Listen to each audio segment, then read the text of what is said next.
इन खबर यूपी में आप सबका स्वागत है। मैं हूं हसीन अहमद। आज हम आपसे बात करने जा रहे हैं बसपा सुप्रीमो मायावती जी के बारे में। जी हां, मायावती जी का आज 67वां जन्मदिन है और इसी के उपलक्ष्य में उन्होंने लखनऊ में अपनी एक प्रेस कॉन्फ्रेंस की है और इस प्रेस कॉन्फ्रेंस के दौरान उन्होंने बताया कि किस तरह से बसपा आने वाले चुनावों की तैयारियां कर रही है और किस तरह से वो इलेक्टोरल पॉलिटिक्स में अपने रिलेवेंस के ऊपर काम कर रहे हैं, अपने अस्तित्व के ऊपर काम कर रहे हैं। उन्होंने बताया कि जिस तरह से ईवीएम का इस्तेमाल हमारे आज के चुनावों में किया जाता है, उससे कितना ज्यादा नुकसान उनकी पार्टी को उठाना पड़ा है। बसपा का ग्राफ जिस तरह से देखा जाता है कि पहले जब मतदान हुआ करते थे बैलेट के सिस्टम के ऊपर, जब पर्चियों के ऊपर लोग अपने मोहर लगाकर अपने मतदान को करते थे, तो उस सूरत में बसपा को कितने ज्यादा वोट मिलते थे और उसकी कितनी बड़ी साख थी उत्तर प्रदेश के अंदर। और अब जब से ईवीएम्स के ऊपर चुनाव होने लगे हैं तो किस तरह से उन्हें खासा नुकसान उठाना पड़ रहा है। अगर बात करें 2022 के चुनावों की, तो 22 के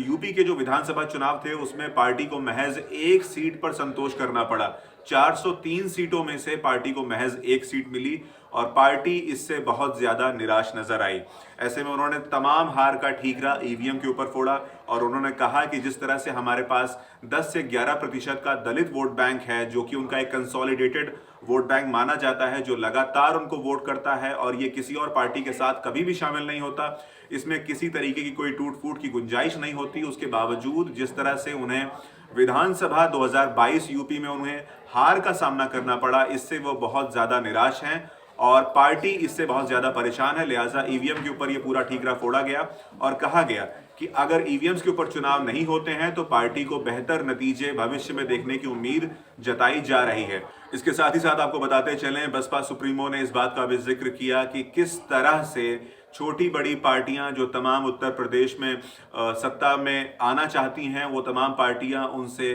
संपर्क साध रही हैं, वो तमाम पार्टियां उनके साथ कोलैबोरेशन करना चाहती हैं और इलेक्टोरल पॉलिटिक्स में हिंदुस्तान में, खासकर उत्तर प्रदेश में, वो चाहती हैं कि बसपा का सहारा लेकर वो आगे बढ़ें और चुनाव लड़ें। लिहाजा उन्होंने इस बात की तमाम गुंजाइशों को दरकिनार करते हुए एकदम साफ कर दिया है कि आने वाले तमाम चुनाव, खासकर 2024 का लोकसभा चुनाव, वो किसी पार्टी के साथ गठबंधन नहीं करेंगी। अब तक की सबसे बड़ी खबर सामने आ रही है कि बसपा की तरफ से किसी भी पार्टी के साथ गठबंधन नहीं किया जाएगा, जैसे कि पहले अटकलें लगाई जा रही थी कि 2019 में जिस तरह से समाजवादी पार्टी और बसपा एक साथ हुए और दोनों ने एक साथ मिलकर चुनाव लड़ा, जिसमें बसपा को कुछ हद तक फायदा कहा जा सकता है। हालांकि दोनों की रणनीति ये थी कि किसी तरीके से बसपा, जिस तरह से हम ये बात साफ साफ जानते हैं कि तकरीबन 80 लोकसभा सीटें केवल उत्तर प्रदेश से आती हैं, ऐसी सूरत में उन्होंने सोचा कि अगर समाजवादी पार्टी और बसपा आपस में शामिल हो जाते हैं और एक साथ मिलकर चुनाव लड़ते हैं तो इसका बहुत बेहतर परिणाम देखने को मिलेगा। लेकिन ऐसा हुआ नहीं,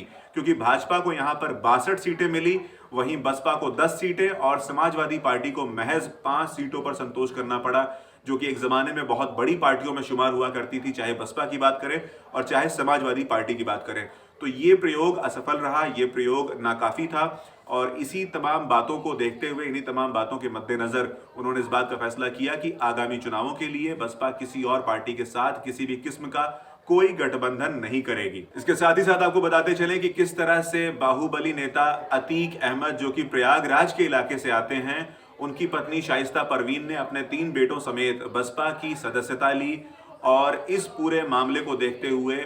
ये कहा जा सकता है कि ऑल इंडिया मजलिसे इत्तेहादुल मुस्लिमीन असदुद्दीन ओवैसी की जो पार्टी है उसकी साख कुछ कम होती नजर आ रही है उत्तर प्रदेश में। हालांकि उसका कोई बहुत ज्यादा पॉलिटिकल रेलेवेंस फिलहाल उत्तर प्रदेश के इलाकों में देखने को नहीं मिल रहा है। हालांकि उन्होंने कोशिशें तमाम की हैं और कई सीटों पर उन्होंने वोट काटे हैं, लेकिन इसके अलावा कोई बहुत बड़ा रेलेवेंस नहीं है। और जो बड़े नाम, जो बड़े चेहरे इस चुनाव के माध्यम से असदुद्दीन ओवैसी के साथ जुड़े थे, वो भी टूटते नजर आ रहे हैं। और जिस तरह से ये बसपा में शामिल हुई हैं अतीक अहमद की पत्नी, उसके बाद उन्होंने ये भी कहा कि अगर हम इनको शामिल करते हैं तो इसमें कोई प्रॉब्लम वाली बात नहीं है, इसमें कोई मुश्किल वाली बात नहीं है, क्योंकि शाइस्ता परवीन कोई अपराधी नहीं है, कोई गलत काम नहीं कर रही हैं और समाज के लिए कोई खतरा नहीं है। लिहाजा अगर वो राजनीति में आना चाहती हैं और हमारी पार्टी का दामन थामना चाहती हैं तो हम पूरी तरह से इस बात को स्वीकार करते हैं, हम उनको मौका देंगे। ऐसी तमाम जानकारियों के लिए बने रहिए इन खबर यूपी के साथ।